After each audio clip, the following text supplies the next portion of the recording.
one time before I was actually about to train a group of people, and I was so nervous, and I was telling you about how nervous I was and I wasn't sure if I'd be able to do it. But you said, have you set out to do something significant or pursuing a big goal? only to be hit by self-doubt, perfectionism, and fear of failure? In today's episode, we dive into imposter syndrome, its effects, and how you can recognize it. You will come away with the tools and resources to turn imposter syndrome into your superpower. Let's dive in. Welcome to Rewrite Your Story, the podcast where change begins with you. We're your hosts, Stephen and Sharlene. As professional coaches and mentors trained in various modalities, we have helped hundreds of people Bridge the gap between the person they are and the person they want to be. We bring you conversations with real people who have overcome real setbacks. You will walk away with practical steps to find more clarity, alignment, and success in any area you want to improve. So join us and discover how you have the power to overcome, to change, and to rewrite your story. So pick up the pen. Your new chapter starts now. Well, today, Sharlene, we're going to dive into imposter syndrome. I have definitely been doing some research because people have asked us what we have done to overcome imposter syndrome and a few tips and tricks that we have used. Surprising how many people actually experience it, right? Yeah, it's about 70% of people experience imposter syndrome, which is quite surprising. That's interesting. Yeah, I actually see it as a positive thing. And I want to debunk why I see it as a positive thing today. But maybe we can start off by you defining what your understanding of imposter syndrome is. Yeah, absolutely. So imposter syndrome is actually a psychological pattern where an individual doubts their accomplishments and has a persistent, often internalized fear of being exposed as a fraud. So it doesn't matter how much people tell them that how successful they are, or there's like all this evidence on the outside, evidence of their success, and external proof, they don't seem to be able to actually internalize that. All they're internalizing is how they're not that way. I was listening to someone this week, or someone was telling me that they were talking to someone and they asked that person, like, this is a different career path that you're on now. Why do you keep on referring to your past when you're you're a CEO of an organization now, but you keep on referring to your past? And this guy said, it's a imposter syndrome. So referring to past success rather than talking about their career now in a different role. Yeah. And they're referring to a past. And you're right. It's because of that fear of like being a fraud or being found out. And that's really interesting. But let's have a look at some characteristics. I think the first one is self-doubt. Yeah. Okay. People constantly question their abilities and fearing to be found out. Like you said, that fraud mentality. And I think like I definitely have aspects of imposter syndrome, but I actually use it in a positive way where I'm doubting myself is really to start questioning and diving deeper, which we'll go in later. Mm-hmm. Another factor is attributing success to external factors. They're believing that success is either due to their luck or to timing or external influences rather than their own drive or their own skill set. Yeah. And though I think sometimes, we need to give credit where credit's due, but also we also need to take credit for ourselves when there's, we've done something. Yeah, absolutely. I mean, obviously there's going to be times where we need to be able to apply ourselves, but sometimes we don't even believe in our own application, right? Yeah. So the self-doubt comes in. So then there's also perfectionism. Like we're setting excessively high standards and feeling that even minor flaws or mistakes indicate a lack of competence, rather than an opportunity for us to be able to learn from our mistakes. We're trying to be perfect. Yeah, what is that saying? I've heard you say it before, and I could be totally wrong in saying it, but something like imperfect action is better than perfect inaction. Yeah, that's so right. And that's really goes to the thing of imposter syndrome. And I remember, when I'm talking about in the early 2000s when we first started, we had our first coach. I think it was about 2001, 2002, when we started working with coaches. And we were starting to train. And I remember her saying to us, you only have to be one step ahead of the audience. Yeah. So like, you don't have to know it all to start. Yeah. You just got to be one step ahead of the audience. Absolutely. I remember that one time before I was actually about to train a group of people, And I was so nervous. And I asked, like I was telling you about how nervous I was and I wasn't sure if I'd be able to do it. But you said, what people don't know, they don't know. As long as you are one step ahead you're already one step ahead of them with the knowledge that you have. That's all you need. Yeah. And that ended up being like, we're talking, 15 years ago at least, but that ended up being a great learning as well and has definitely driven us along the way. The other one is fear of failure. So excessive worried about failing to meet people's expectations, not only people's expectations, our own expectations. And as we've said before, we are our worst critics when it comes to rewriting our story or when it comes to change. That's very common, isn't it? Yeah. And it's overworking. We're compensating for self-doubt by working harder and longer than necessary to prove our worth. Yeah. Yeah. Discounting praise. Oh my gosh, how many times have we heard that from people? Yeah, like, you're so good. I'm like, oh yeah, I don't know about that. But, so discounting praise is very, and I think that's, when it comes to discounting praise, I think sometimes, yes, that is definitely an imposter syndrome trait, discounting for praise, but it could also be a lack of self-love or self-awareness or not receiving praise. And I don't mean receiving praise in a boastful way because, if you're egotistic and arrogant and it's all about me, that's totally different. But definitely, again, praise where praise is due, and sometimes we have to stop downplaying the praise and actually take it on because that is what builds also our self-esteem and our self-worth when other people can acknowledge what we have achieved. Yeah. I mean, I think it also comes down to experience as well, that people have given them, I guess, ingenuine praise just to either suck up or, just to try and get them off course. And that can often stop people from trusting someone's, sense of praise. Yeah, absolutely. So how does it actually impact us physically and psychologically? Well, it can lead to stress and anxiety and depression, which can also have effects on our body, but it can also hinder our personal growth by preventing individuals from taking risk. Yeah. If I have imposter syndrome and the fear of failure, I might not be open to the opportunities that are before me. Or might be blind to the opportunities that come along, right? Or fully appreciating your success. Yeah, and so you're never really taking risks, number one.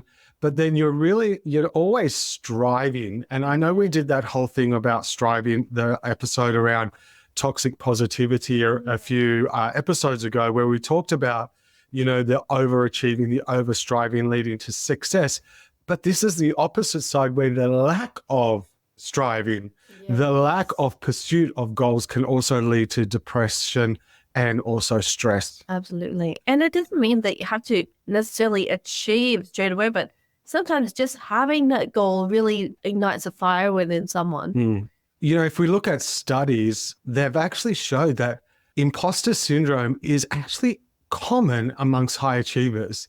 Whether you're a student, whether you're a celebrity, whether you're an influencer, whatever you do, it's actually really high. And about 70% of people experience it at some point in their lives.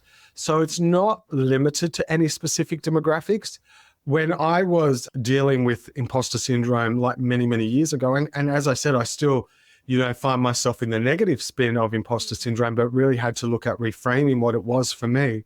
Having dyslexia and also having ADHD, it shows that it is also a common trait of dyslexia and ADHD. Wow. So people that, because, you look at, for instance, dyslexia, there's that fear of being found out, and for instance, when I don't like giving directions because for me, I know that I need to turn right, but out of my mouth comes left. Yeah, so you find it hard to trust yourself as you come. You're right. So that causes a lot of anxiety and, oh my God, I'm going to be found out and fraud, because one of the classic traits of dyslexia is getting confused with your lefts and rights. Another thing is I do not take phone numbers. You know this. I don't take phone numbers because someone will tell me a phone number and I will write it completely the opposite. So now I'm just like, hey, this is my phone number. Text me, send me a text and I'll record it in my phone. So, again, but if I was anxious, I found ways to support that so that I'm not really experiencing the imposter syndrome or the fear of being found out. And I can talk quite openly, yeah, I'm dyslexic, ADHD person, but it doesn't impact my ability to allow imposter syndrome to affect me. Yeah. Okay. I'm wondering, Simon, do you think that fact that you're open to share about the condition of having dyslexia helps you to sort of manage those expectation levels for yourself and help you to manage those imposter syndromes because you know that it's already out there? Yeah, absolutely. And I think, if I go back to when I was training a lot more in vocational training in the space of, leadership and management and training the diploma of leadership and management and things like that, I would always start my classes, or when I had a new cohort, I would always tell them, I have dyslexia. Like, I would be upfront, I have dyslexia. When I write on the board, it's not always going to make sense to you, and it's not always, the words are not going to spell them correctly.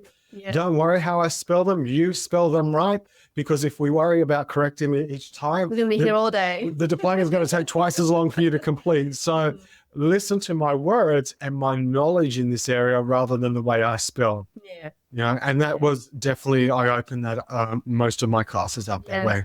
Hey, now with AI and PowerPoints, it's no longer an issue. But, I'm talking about, I started training in the days of overhead projectors. Oh. And so how do we actually harness it as a positive? Yeah, so there's so many points here. One of those is reframing imposter syndrome. So looking at it from a different angle and a different perspective. If we really think about it, 70% of people will have some aspects of imposter syndrome. So if 70% of people have it, it's actually more prevalent than we think. Therefore, it is a norm. Yeah. And it's hidden. It's a hidden norm. About it, right? Yeah. So if we think, okay, 70% of people that are achievers, that are successful, have imposter syndrome to some form or degree, then this is quite normal. And I can actually use it for my benefit to show me areas. So we need to reframe imposter syndrome. I like what you said before we started recording. Imposter syndrome can be a superpower. Yeah. Do you want to talk into that? Absolutely. So many times we look at it from a really negative connotation, but if we're looking at it from a different angle as a way to help us thrive and to grow and using it as a reflection tool, then that's going to be a superpower just to power through so many areas where we usually feel that sense of, like that self-doubt, that, am I good enough? Am I doing the right thing? Are people going to find me out? We're going to be able to use the symptoms that we usually have from imposter syndrome as a reflection tool to make us better and to grow and thrive. And I think what you said is really important.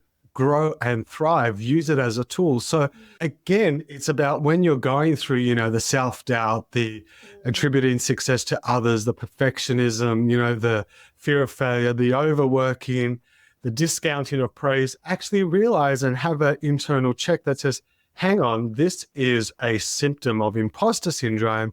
Therefore, I actually can use this to ask myself some really good questions to see, am I lacking something here, or am I actually closer to a breakthrough? I like that. So it's recognizing that imposter syndrome as a sign for striving for excellence and in pursuit of your goals. Absolutely. So it's a strength already. It is a strength because you're on the right track, right? If you see, okay, hang on, this is, like imposter syndrome, it means I'm actually on the right track, that I'm actually doing something. Yeah. There's that saying that they say, if you're worried about being like a good mother or a good father or a good whatever, that is a sign that you already are good, whatever you're doing. Because it keeps checking you, right? Yeah, like you're going to be taking care, you're going to be being diligent, you're not going to be just blasé about things and leave things out and be neglectful.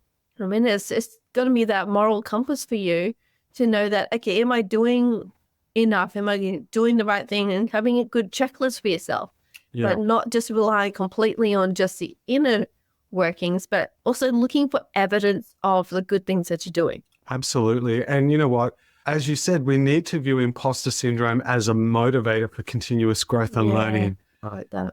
So, there's a quote that says, our doubts are traitors and make us lose the good we often might win by fearing to attempt. And that was by William Shakespeare.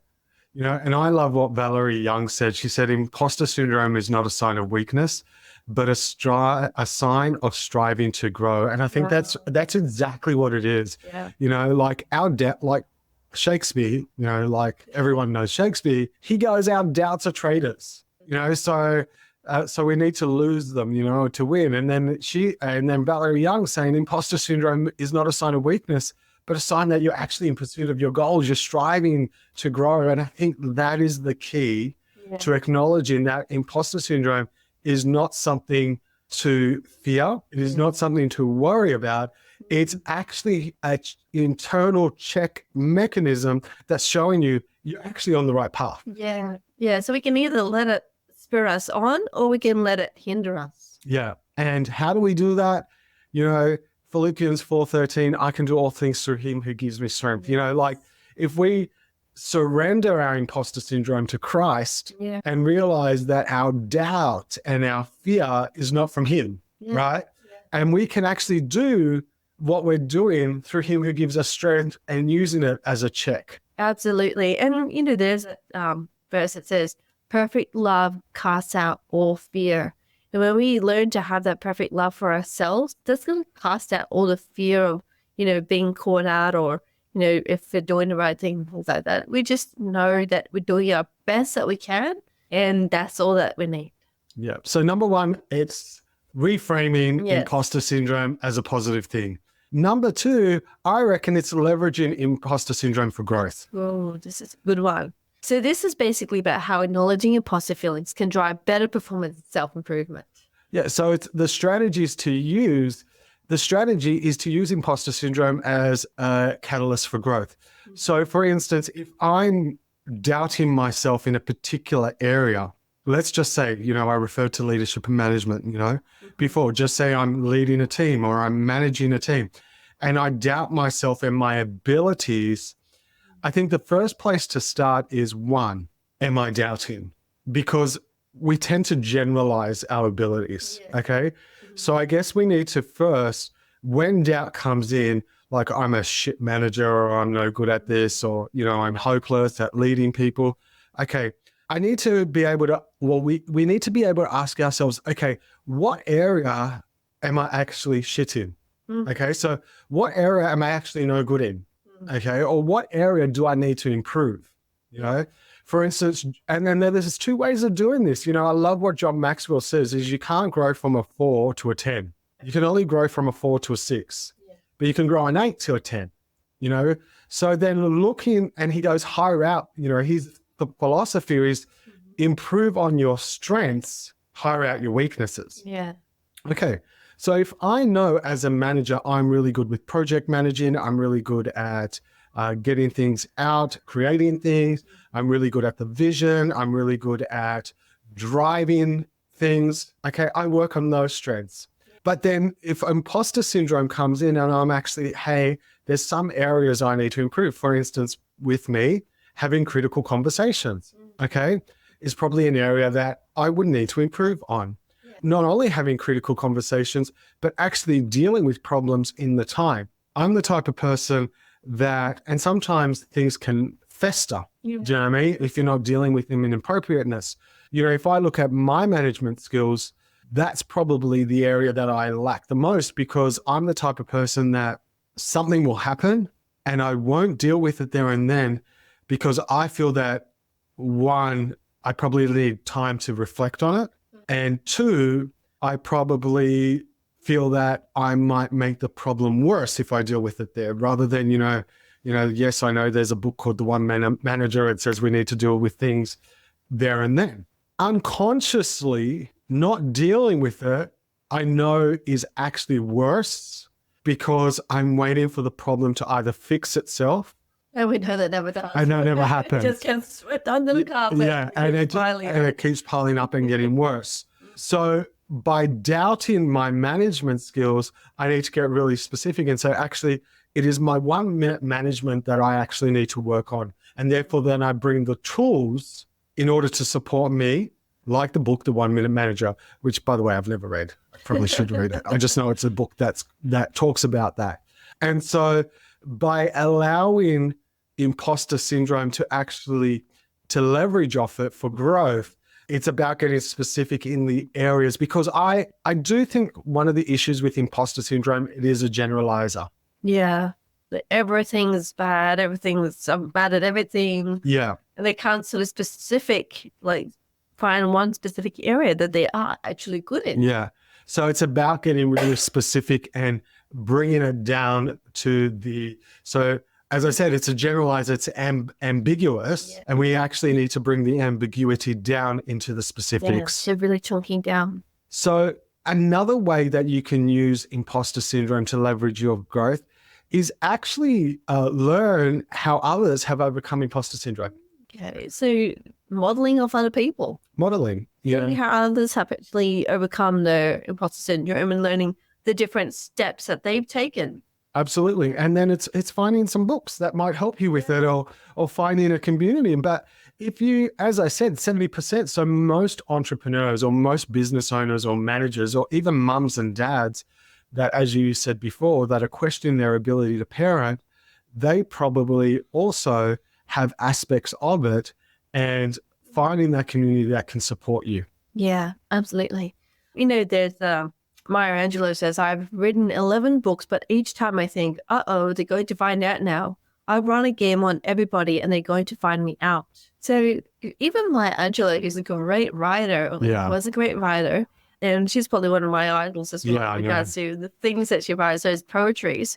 She herself already feels those feelings of self-doubt and imposter syndrome. Yeah, and I think, you're so right, because Maya Angelou is a legend in her own right. Do you know what I mean?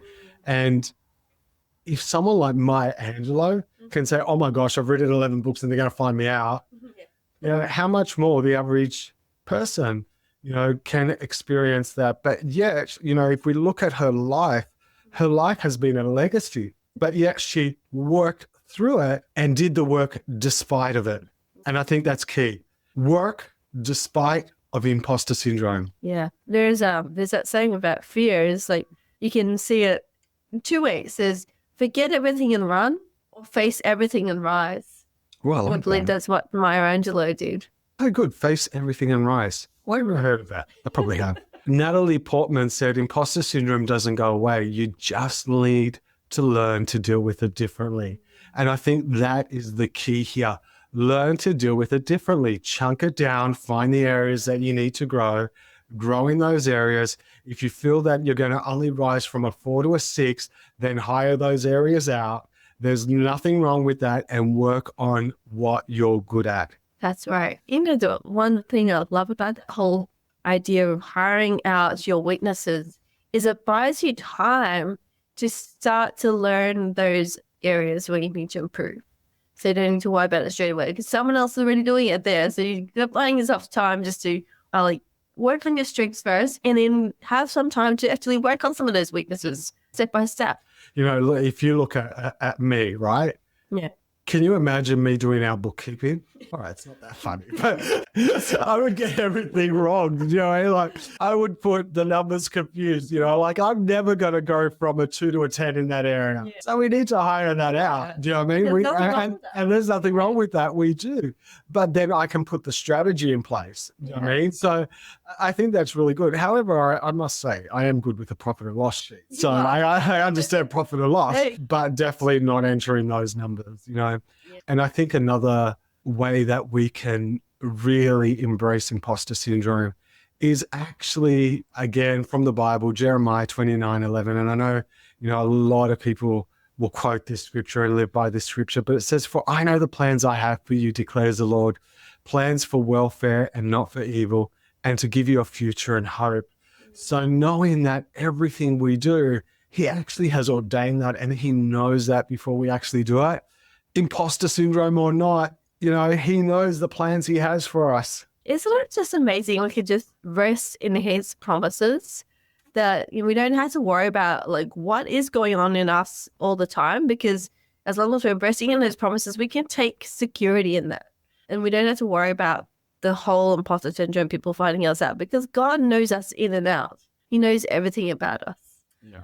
And I think step number 3 is embrace and utilize imposter syndrome.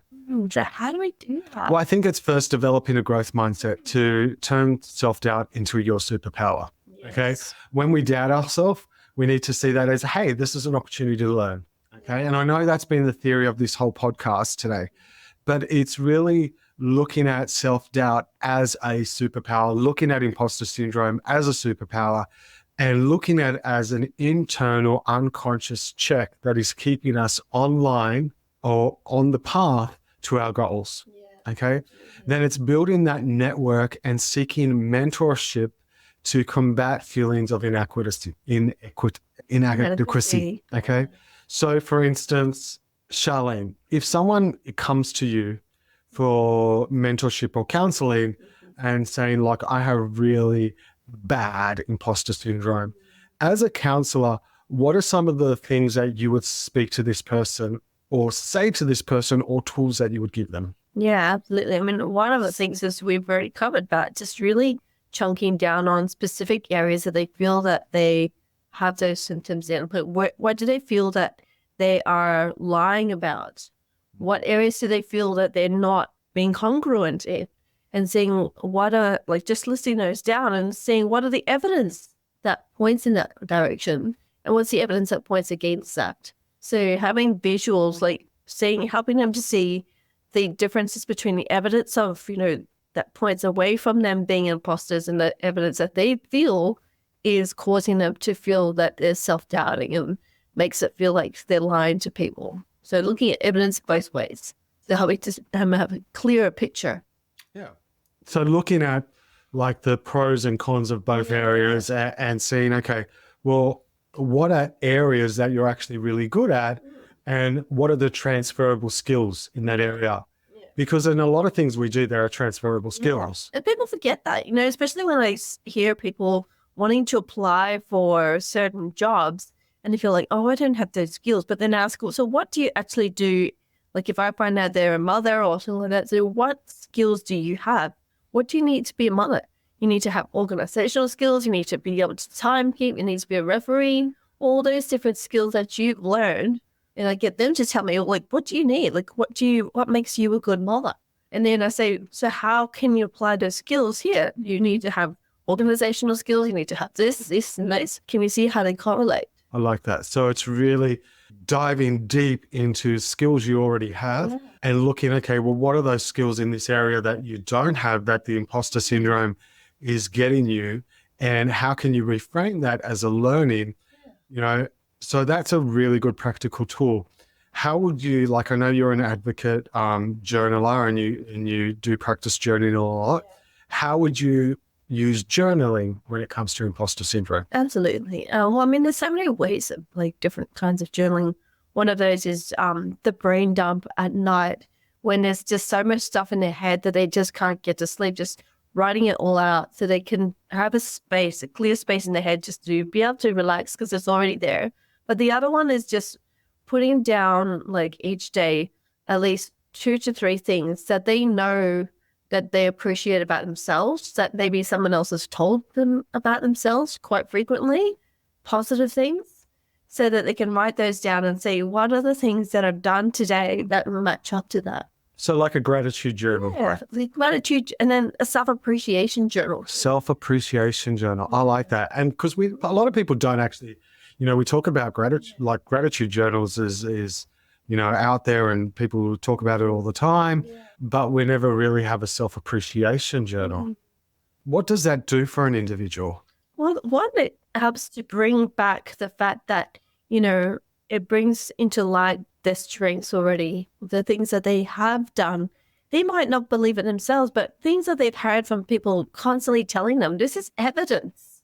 This is their evidence file that these are things that are true about them, whether they believe it or not. So when they learn how to internalize it, they can appreciate what is already there, the strengths that they already have. I like that. Based on strengths. Yeah, I like that. So we can actually have strategies implemented to embrace imposter syndrome. Yeah. So you're saying, 1, take quote of what you're good at, take good at quote of your skills and see what skills can be transferred. 2, brain dump at night so that all that negative self-talk is out of your mind and then have a self-appreciation journal. Absolutely. I love that. So they're just 3 practical tools to work on yourself. And then my suggestion would actually be develop a personal growth plan based on what you believe the imposter syndrome is about. Do you know what I mean? So if you look at, for instance, it's in this area or that area, then develop a plan that says in the next 90 days, I'm going to, listen to so many podcasts or so many YouTubes around that subject to build up my skill set, to build up my knowledge. I might see a professional like a coach or a mentor or a counselor to work on this area as part of my personal growth. I might then seek my peers out and say, hey, in what area do you feel that I'm actually good in this?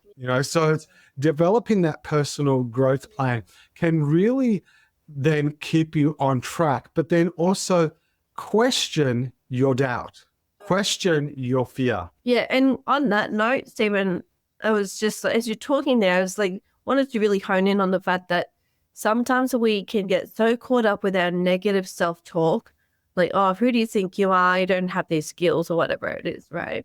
And instead of challenging that, we just embrace it and we internalize it. So for me, if I see for us to be able to challenge that would be just agreeing with it to some degree. Yes, I don't have those skills yet. That word yet changes it from a concrete thing to a growth plan. I like that. It makes it more transient so that you're not stuck in that. You're not stuck in the fact that, you might not have certain skills, and that it negates a whole, we're going to hold on to that, you're trying to be internally defensive instead of just challenging it and speaking against it. You're just agreeing, but you're also adding that word yet. And you say, I don't have those skills yet, but every day I'm growing, every day I'm learning, and I'm doing my best to achieve. Wow. I'm doing my best to learn so that I can become better and better each day. I think, Sharlene, that one sentence sums up the whole, the whole podcast, like that's actually, that's really good. Like, I'm not there yet. You're so right. And it's not concrete. It's actually transient. I love that, because if I'm not there yet, it's not final. That's right. And so you're giving yourself permission not to be labeled by that, but just to see that as it's a stop in the journey and you're getting back on the road. Yeah. Oh, that is powerful. Just part of the journey. Part of the journey. So I'm not there yet, or I'm not good at having critical conversations yet. However, I am learning the skills to do that. Yeah, that is really good. Winston Churchill said, success is not final. Failure is not fatal. It is the courage to continue that counts. That's right. And I think that's so powerful. Yeah. And Charles Kindley also said, the only way to achieve the impossible is to believe it is possible. I'm not there yet. Not there yet. I love that. So, and in 2 Chronicles 15:7, it says, but as for you, be strong and do not give up, for your work will be rewarded. And Stephen's adding something, because you're not there yet, but it doesn't mean that your work won't be rewarded. So, Sharlene, that pretty much sums up imposter syndrome. And we actually do embrace imposter syndrome as a tool for growth. And I think if people were to embrace imposter syndrome and actually see it as not a negative, not the final destination, not a full stop. That's right. It can Not a sentence. Not a sentence. It can allow for so much opportunity to grow. Oh, I love it. Thank you for joining us on the Rewrite Your Story podcast. We hope you found this episode enlightening. For more information on the topics discussed, please visit our website at stephenandsharlene.com. Don't forget to subscribe to our podcast on your favorite platform, share it with your friends, and follow us on social media at Stephen and Sharlene. Until next time, stay informed and inspired. This is Stephen and Sharlene signing off from the Rewrite Your Story podcast. Thank you and stay blessed.